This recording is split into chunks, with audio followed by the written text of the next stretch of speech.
안녕하세요. 연휴 잘 보내고 계십니까? 자주 방송하진 않았습니다만 최근에 계속해서 강세장이다, 대세 상승장이 왔다라고 자주 말씀을 드리고 있는데요. 지난 1999년 그리고 2005년 이후에 세 번째 도래하는 시장 자생적으로 형성되는 강세장이 이미 시작되었습니다. 단순하게 지난 몇 년 동안 제한적인 어떤 범위 내에서 움직이던 어떤 시장의 흐름과는 전혀 다른 추세적인 어떤 강한 드라이브가 걸리는 그런 시장이 지금 현재 전개되고 있고요. 그런 모습들을 일단 정권주랑 지주사에서 우리가 확인할 수 있습니다. 단순하게 지금 그동안 계속해서 보여왔던 어떤 특정한 종목들, 순환매, 재료를 가지고 있는 종목들의 간헐적인 움직임들, 그런 게 아니라 시장 전체가 밀려 올라가는 그런 형태의 그런 형국이라고 할 수 있겠습니다. 간단하게 시장을 한번 보도록 하겠습니다. 지난 2023년이죠. 2023년 우리 시장, 2023년도 우리 시장과 글로벌 시장들의 움직임입니다. 2023년도 우리가 이제 코스피가 19% 올랐고 코스닥이 29% 올랐습니다. 미국의 나스닥이 44% 올랐고요. 필라델피아 반도체 지수가 66%. 그러니까 미국 실질적으로 2023년도도 우리 시장도 나쁘진 않았습니다만은 미국 시장에 비해서 체감 온도가 그렇게 해서 좋은 편은 아니었습니다. 근데 2024년도는 미국 시장 나스닥 지수는 30%, 지수가 30% 올랐다는 얘기는 엄청난 얘기죠. 그리고 대만이 거의 30% 가까운 상승을 보였음에도 불구하고 우리 시장은 코스피가 마이너스 10%, 코스닥이 마이너스 22%. 그러니까 주요국 중에서 우리가 꼴찌에 해당되는 시장이 작년 2024년도에 전개됐었다라고 볼 수 있습니다. 지금 2025년도 들어서서 제가 연초부터도 계속 올해 시장 좋다, 이전과 다른 흐름들을 보여줄 것이다라고 말씀을 드려왔는데 코스피 시장이 선제적으로 우선적으로 올라가고 있습니다. 이건 매우 당연한 거고 지금 코스닥이 코스피 시장보다 더 강하게 움직여주는 것은 좋지 않습니다. 시장의 상승의 길이가 짧아지게 되는 어떤 부분들이 있다고 할 수 있고요. 코스피 시장의 점진적인 상승이 펼쳐지는 것이 코스닥 지수가 올라가는 것보다 선제적으로 올라가는 것보다 훨씬 더 중요한 어떤 부분이다라고 할 수 있습니다. 코스피 지수가 올해 들어서 17% 상승했고요. 코스닥은 10%. 그에 비해서 나스닥은 거의 보합 수준이고요. 독일이 21%, 유럽 시장이 상당히 좋게 움직이고 있습니다. 그리고 지난해 우리 시장과 더불어서 좀 부진했던 홍콩 시장도 올해 21% 상승을 하고 있습니다. 업종별로 보면 올해 1월 달부터 볼까요? 우리 시장은 지주회사 61% 상승했고요. 정권주가 49% 상승했습니다. 지주회사와 정권주의 상승은 시장이 상승한다는 것을 알려주는 대표적인 시그널이라고 볼 수 있습니다. 특히 코스피 지수, 코스닥 지수를 보면 코스피 지수가 좀 앞서고 있잖아요. 정권주를 보면 4월 달부터 정권주가 지수랑 거의 같이 움직이다가 4월 중하순부터 움직이기 시작했습니다. 저희 매매폴드의 정권주는 4월 초에 편입을 했죠. 4월 초에 편입을 했지만 실질적으로 정권주가 시장보다 두각을 나타내기 시작한 것은 4월 중순부터 시작됐다라는 것을 알 수 있습니다. 지주회사는 점진적으로 지주회사는 작년부터 이제 하나그룹, 그다음에 HD 현대, HD그룹 주식들이 워낙 강하게 움직여서 시장보다는 상대적으로 없었지만 지금 5월달 들어서서 지주사의 주가의 움직임이 굉장히 탄력적으로 움직여주는 모습들을 확인할 수 있습니다. 그러니까 정권주와 지주사의 움직임이 강하게 나타난다는 것은 시장이 앞으로 계속해서 상승한다는 것을 의미하는 부분이 크다라고 할 수 있습니다. 단순히 지금 새로운 정부 들어서서 상법 개정안을 통해서 지주회사, 그러니까 기업 가치를 높이는 어떤 그런 부분들이 재료로 작용을 하고 있지만 그건 현재 수면 위로 드러난 현상만 보는 것이고요. 시장 내부적으로 전개되고 있는 어떤 움직임들은 시장이 좋지 못할 때, 시장 환경이 구성되지 못하면 아무리 좋은 재료가 나와도 올라가지 못합니다. 밸류 프로그램이 작년 2024년 초에 발표됐잖아요. 그리고 지주사가 잠깐 한 달 정도 움직였지만 그리고 움직임이 없었습니다. 단순히 재료에 의해서 움직이는 것이 아니라 시장의 구조적인 패턴 자체가 완전히 바뀌었기 때문에 움직이는 것이고, 시간이 지나면 어떻습니까? 오르지 못한 지주사 중에서도 덜 오른 종목들 막 찾으려고 하는 작업들이 나타나고 있고, 정권주 내에서도 오르지 못한 정권주들, 후발주들이 움직이기 시작하는 그런 양상들이 나타납니다. 그러니까 정권주 내에서도 어떤 현상들을 보여줄 수 있냐면, 정권주에서 지금 이게 뭐 최근 6개월인데요. 정권주의 움직임을 보면, 정권주가 4월부터 움직이기 시작했죠. NH투자증권 아직 뭐 특별하게 강하게 움직여주지 못하고 있습니다. 가장 먼저 움직여준 게 미래에셋증권이죠. 미래에셋이 가장 먼저 움직여주고 있고, 삼성증권 좀 둔합니다만은 한국금융지주, 키움증권이 지금 현재 최근에 들어서 탄력을 좀 받는 편이고요. 대신증권, 그리고 유진투자증권, 유한투자증권, 하나투자증권 이런 중소형 증권사들은 사실 뒤따르게 됩니다.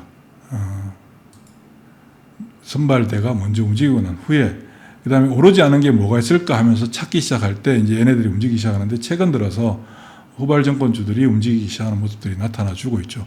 이게 단순하게 정권주가 그냥 하나의 순환매 형태로 움직일 때 나타나는 패턴이 아닙니다. 시장 전체, 우리 시장 전체가 레벨업 되는 국면에서 항상 사전적으로 먼저 나타나는 게 정권주의 아주 탄력적인 움직임들. 처음에는 꾸물꾸물 움직이죠. 그래서 정권주 매매하기가 굉장히 어렵다라고 매매 폴더에도 계속해서 올려드렸습니다. 그래서 초기에 먼저 들어가서 자리 잡고 있는 게 가장 중요하다라고 계속 말씀을 드렸는데, 지금 저희 매매 폴더에 정권주들 초기에 들어가서 가만히 있으니까 수익이 계속 쌓여가는, 오히려 개별 종목들보다 시세 탄력이 더 강화되는 그런 현상들을 이제 우리 매매 폴더 이용하시는 분들께서는 경험하고 계시는 거고요. 시장 전반적인 어떤 흐름들은 굉장히 특히 5월달 들어서서 달라지고 있는 모습들이 나타나고 있습니다. 지금 그 수급적인 측면인데, 작년 7월 11일부터 외국인들이 삼성전자를 매도하기 시작하면서 지속적으로 매도를 했죠. 언제까지? 4월달까지. 4월 초까지. 특히 4월 초에는 이때 매도 많이 했었는데요. 이 구간에서 이제 트럼프 대통령의 상호관세 부분이 불거지면서 시장이 급락하는 그런 상황들을 4월 초에 맞이해주고요. 그리고 4월 중순이 지나면서부터 외국인들의 매수가 꾸준히 늘어나는 모습들을 확인할 수 있습니다. 근데 여기에서 외국인들의 매수가 늘어나고 있는 가장 큰 이유는 무엇일까? 환율이죠.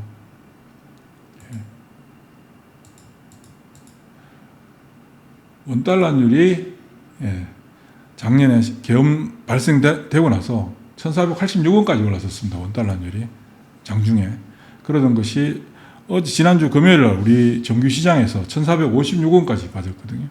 이 부분이 지수가 상승할 수 있는 하나의 가장 강력한 모멘텀이 만들어지고 있는데, 이 부분에서 외국인들이 매수를 전환해주는, 환율 때문에 전환해주는 모습인데요. 여기서 코스닥 시장과 비교해보면, 코스닥 시장은 아직까지 뚜렷한 코스피 시장에 비해서 뚜렷한 움직임을 보여주지 못하고 있습니다. 시장 자체가 항상 움직일 때는 코스피 시장이 먼저 움직여야 되고요. 코스피 지수가 먼저 움직여야 됩니다. 코스피 지수가 움직이지 않는 가운데서 아무리 코스닥 지수가 움직여본들 시장 외부에서 전혀 반응하지 않습니다. 시장 외부에서 반응할 수 있는 요소는 코스피 지수가 올라야 됩니다. 삼성전자가 움직이고 하이닉스가 움직이고 다 좋은데요. 그것보다 우선적으로 지수가 움직여줘야 됩니다. 지수가 움직여줘야만이 어떤 현상이 발생하게 되냐면 돈들이 움직이게 됩니다. 돈들이 움직이게 되는데, 자, 우리 고객예탁금을 보면 지난 2010년부터 2019년도까지 고객예탁금은 굉장히 제한적이었고요. 코로나가 발생하면서 고객예탁금 20조 원대에서 15조 대 있던 게 20조 대로 넘어선 후에 코로나 발생한 후에 70조까지 고객예탁금이 늘어났습니다. 그리고 지난 2022년 미국의 이제 금리 인상하는 어떤 그 국면에서 50조를 살짝 하회하면서 45조 대까지 떨어졌다가 지금 얼마냐? 60조까지 올라왔습니다. 고객예탁금 60조까지 올랐는데, MMF가 어떠냐? MMF 잔고가 233조까지 늘어났다가 최근에 조금 줄어드는, 최근에 보면 정체되어 있고 조금 줄어드는 모습들이 나타나고 있죠. MMF 자금이. 시중 유동자금이기 때문에 언제든지 돈이 되는 쪽으로 옮겨갈 수 있는 요소가 되는데, 이 부분을 건드릴 수 있는 게 뭐냐? 지수입니다. 지수가 움직여야만이, 코스피 지수가 움직여야만이 돈들이 움직이거든요. 주식시장으로 자금들이 유입되기 시작하는 거죠. 고객의 탁금이. 지금 현재 고객의 탁금이 본격적으로 늘어나기 시작하는 초입 단계. 시장이 먼저 선제적으로 움직여주고 난 후에 자금들이 움직이는 거거든요. 지금 현재 자금들의 움직임이 서서히 나타나주고 있습니다. 특히 작년 하반기에 국장 안 된다, 미장으로 가야 된다, 뭐 아직도 미련하게 국장하고 있느냐 이러면서 우리 시장을 떠나간 자금들이 20조 이상 됩니다. 20조 이상 되는데도 불구하고 고객의 탁금은 계속해서 50조대를 유지하고 있었거든요. 50조대를 유지하고 있던 게 지금 현재 60조대까지 늘어나고 있습니다. 신규로 시장에 들어온 자금들이 굉장히 많다는 얘기고요. 특히 지금 주식형 수익정권 잔고를 보면 지난 2005년 이후에 가장 높은 수준을 유지하고 있습니다. 기록하고 있습니다. 지금 물론 이건 ETF 때문에 그렇기도 합니다만은 주식시장의 기본적인 수요 기반이 굉장히 탄탄해지고 있는 상황이다.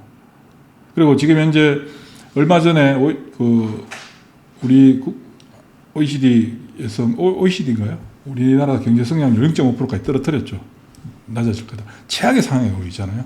최악의 상황에 놓여 있는 상태에서 돈들이 선제적으로 움직이게 되고, 그 다음에 새로운 정부 들어서서 강력한 경기 부양안을 쓸 수밖에 없습니다. 친기업적인 정책을 펼 수밖에 없고, 그다음 새로운 성장 산업에 대규모로 정부에서 지원을 해주는, 뭐 AI 100조 한다고 하잖아요. 그런 부분들이 시장에 맞물리면서 하나의 강력한 모멘텀이 만들어지는 거거든요. 실적이 안 좋은데, 경기가 안 좋은데, 이거는 시장이 살아나면 다 좋아지게 됩니다. 주식시장이 살아나게 되면 제일 먼저 현재 극도로 위축되어 있는 소비 심리. 지금 우리나라 경제 활동 인구 중에서 주식 투자 안 하는 사람이 있나요? 젊은 층은 코인을 많이 하고 있고 웬만하면 주식 투자 하거든요. 이런 상태에서 소비가 급격히 위축되어 있는 상태에서 소비를 진작시킬 수 있는 것은 가처분 소득 증가하는 거예요. 가처분 소득의 대표적인 게 뭐냐? 주식시장이잖아요. 부동산을 막 오늘 샀다 내일 팔았다 이렇게 할 수는 없잖아요. 주식은 오늘 샀다 내일 팔았다 할 수 있는 거잖아요. 주식시장 주가가 상승하게 되면 저는 개인적으로 주식에서 돈 버는 게 정말 어렵다고 생각하기 때문에 그렇게 되진 않는데, 보통 일반적으로 주식에서 수익이 나면 꽁돈 생긴 것처럼 생각하잖아요. 꽁돈 생긴 것처럼. 그러면서 그걸 뭐 합니까? 보통 뭘 사고 싶었던 거, 쓰고 싶었던 거 쓰잖아요. 그게 소비 진작으로 이어지는 거거든요. 주식시장 가격이 먼저 레벨업이 되면 침체됐던 소비 심리가 개선되고, 소비가 늘어나게 되면 기업들의 재고는 줄어들겠죠. 생산량을 늘리지 않더라도 기존에 갖고 있는 재고가 막 경기 침체기에 막 재고가 엄청나게 늘어났을 거 아니에요. 그 재고가 점점 줄어들게 되죠. 재고가 줄어들면 그 다음 어떻게 됩니까? 생산해야 되는 거죠. 생산 가동률을 높이게 되는 것이고, 생산 가동률을 높였는데도 불구하고 소비를 따라가지 못하는 상황들이 만들어지게 되거든요. 그러면 어떡합니까? 투자를 하잖아요. 투자를 하게 되면 어떻게 되면 고용을 늘리는 거죠. 고용을 늘리게 되면 기본소득도 또 증가하게 되는 거죠. 이렇게 맞물려 들어가는 거거든요. 이게 이제 경기의 선순환, 자금의 선순환, 시장의 선순환 효과들로 이제 발전하게 되는데, 그게 가장 먼저 시작되는 게 어디냐? 주식시장입니다. 지금 현재 주식시장은 이미 상승이 시작됐고요. 이런 부분들이 결국은 현재 극도로 위축된 경기를 급격하게 발전시킬 수 있는 상황이 만들어집니다. 과거에도 경기가 급격히 나빠졌다가 회복된 게 어디냐? 98년도 IMF 터졌을 때 우리 금모으기 운동까지 하던 그 시절, 그때 뭐 다들 죽어나갔잖아요. 그런데 불과 딱 1년 지나고 세상이 완전히 달라졌습니다. 그리고 2008년 금융위기 발생했을 때 2008년도 다 죽는다고 그 아우성치고 막 은행들이 부도나고 있는 상황에서 1년 딱 지나고 2009년도 세상이 달라졌죠. 2022년 코로나도 마찬가지잖아요. 코로나 팬데믹 터지면서 완전히 급격히 위축됐던 상황들이 2020년도 코로나 극복하면서 각국 정부들이 정책적으로 다 연합해서 돈 풀고 그러면서 경기 진작을 위해서 막 노력했더니 2020년 하반기부터 2021년 어떤 온 명품 매장에 막 줄 다 써야 되고 조금이라도 인기 있는 제품들 리셀가 폭등하는 그런 상황들이 불과 몇 개월 사이에 만들어지잖아요. 지금도 마찬가지입니다. 근데 지금은 2008년도 금융위기랑 2020년도 코로나랑 전혀 다른 양상입니다. 자생적으로 형성되는 거거든요. 그래서 경기가 극도로 최악으로 나빠진 상태에서 회복하는 국면과 맞물리고 새로운 정부의 정책 드라이브도 가해지고 돈들도 움직이고 이 모든 게 맞닿아 떨어지는 겁니다. 그러면 어떻게 될까요? 시장은 여러분들이 생각하는 항상 새로운 시장, 강한 시장이 나타날 때는 기존의 시장에서 매매하던 사람들의 가지고 있던 그 생각을 훨씬 뛰어넘는 드라이브가 걸리게 됩니다. 그래서 다음에 오는 시장은 더 강한 시장, 다음에 오는 시장은 더 강한 시장들이 형성되거든요. 1998년도 IMF가 터지고 나서 98년 하반기에 정권주가 움직여주고 98년 12월 정도부터 인터넷 종목들이 움직이기 시작해서 99년 1년 내내 2000년 4월달까지 정말 주식에서 주식에서 10% 20% 버는 게 아니라 그때 당시엔 주식에서 10배 못 버면 바보 소리 듣는 그런 어떤 주식이든 10배 올라가야 되는 기본이다라고 이제 시장 참여자들이 생각하는 그런 상황들. 그러니까 말도 안 되는 상황이잖아요. 그렇게 또 오느냐, 또 오게 됩니다. 또 옵니다. 그게 지금 시작되고 있고요. 여러분들이 생각하는 단순하게 이런 재료 저런 재료 트럼프 아저씨가 어떠니 최근에 주말 동안 트럼프랑 일론 머스크랑 막 다투고 어쩌고저쩌고 하는 이런 거 신경 쓸 필요가 없다. 큰 그림을 봐야 되는데 지금 큰 그림을 볼 때는 엄청난 돈들이 이제 주식시장으로 들어오기 시작하는 거죠. 그리고 새로운 정부에서는 부동산보다는 금융자산, 우리나라가 제일 취약한 게 금융자산이잖아요. 우리나라가 전 세계에서 부동산 자산 비중이 제일 높고 금융자산 비중이 제일 낮은 나라죠. 미국 같은 경우는 금융자산 비중이 가장 높고 우리나라는 금융자산 비중이 가장 낮은데 금융자산 비중을 점점 더 높아질 수밖에 없는 상황으로 가게 된다. 왜? 주식에서 돈 되잖아요. 돈 되는 모습 나오면 그냥 따라 붙게 돼 있습니다. 사람들이. 왜? 내가 안 들어가면 나만 손해보는 것 같거든요. 나만 손해볼 수는 없잖아요. 사람들이 제가 정말 많은 사람들 경험해보니까 사람들은 자기가 제일 중요하죠. 내가 돈 버는 게 제일 중요하지 남 돈 버는 거 중요하지 않거든요. 내가 벌어요. 내가 근데 못 벌고 있어. 남 벌면 배 아파요. 배 아파오기 시작할 때 사람들이 이제 시장으로 들어오게 되거든요. 아직 주시장 주변에서 배가 아프냐? 그렇진 않습니다. 배가 아프거나 그런 상황은 아닌데 곧 조금 있으면 배가 아파지는 상황으로 만들어지게 된다. 그런 상황이 옵니다. 저희 이제 매매폴더도 지금 보면 수익이 지난번에도 100%짜리 이상도 나오고 60%짜리도 나오고 50%짜리 매도해서 이익을 실현한 종목들 중에서 그런 종목들도 나오고 있는데 지금 현재 가지고 있는 종목들 중에서 80%, 50%, 57%, 10%, 20%는 껌이죠 40% 이런 것들이 나오잖아요. 그러면 이제 조금 지나면 어떻게 되느냐? 매매폴더 하지 않는 분들은 어떻게 된다? 매매폴더 하지 않는 분들은 매매폴더 보면서 막 배가 아파지기 시작하는 거죠. 근데 아직 시작도 안 된 겁니다. 이게 시작도 안 된 거다. 지금 저희 매매폴더에 급등 종목들이 계속 막 나오잖아요. 이걸 알고 처음부터 쟤는 급등할 거야 아니죠. 계속 차근차근 대응하면서 급등한 종목들이 계속 나오게 됩니다. 이게 제가 엄청나게 실력이 좋아서 아닙니다. 운이 좋고 운도 좋았고 그 다음에 시장 전체적인 어떤 시장에 흘러가는 양상들을 잘 읽어내니까 그에 적합한 종목들을 트래킹을 계속 해나가다가 시세 변화가 생길 때 들어가는 거죠. 지난 6월 저희가 사실 그동안 매매폴더 하면서 비중을 제일 높게 실어갔던 종목이 한 번은 잘랐으면 손절했습니다만은 뭐였죠? 솔트룩스잖아요. 솔트룩스도 지난 6월 2일 날 추가로 들어갈 때 얼마 잘 들어갔습니까? 32,000원대. 32,600 들어갔는데 어제 얼마인가요? 벌써 가격이 3만원대 훌쩍 넘어버리는 지금 47,000원인가요? 그렇게 가버리잖아요. 이런 현상들이 계속해서 나온다. 그리고 지금 현재 종목들을 저는 정확하게 895개인데 이걸 항상 트래킹을 하거든요. 여기서 지금 한 300~400개 정도 되는 종목들이 지금 계속 꿈틀꿈틀 거려주고 있습니다. 꿈틀꿈틀. 여기서 계속 대응해 나가면 되는 거거든요. 그러니까 여러분들 제가 매매폴더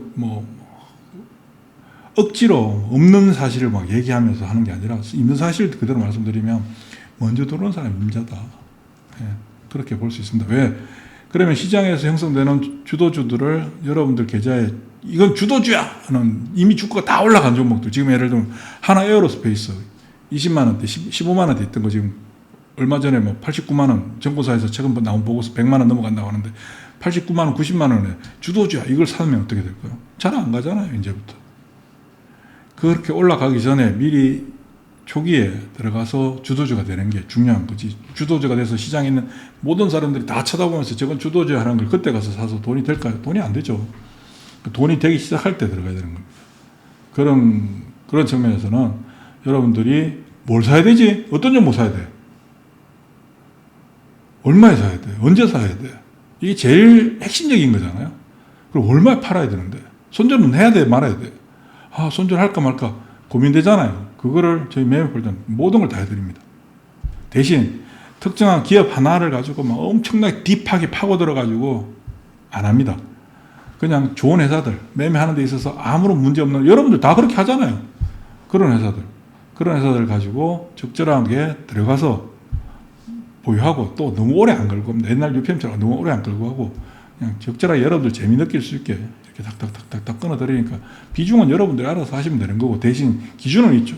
기준은 제가 잡아드리니까 그 기준을 가지고 여러분들이 좀 더 플러스 알파를 하시든가 마시든가, 그건 여러분들이 결정하셔야 되는 것이고, 어떤 종목을 얼마 언제 사야 되는가, 그리고 가지고 있다가 언제 팔아야 되는가, 이거를 저희 매매폴더에서 그대로 해드리니까 아마 하시면, 지금 제가 보는 시장 현재 강세장, 대세 상승장이 시작됐는데 이건 짧아도 2년이다.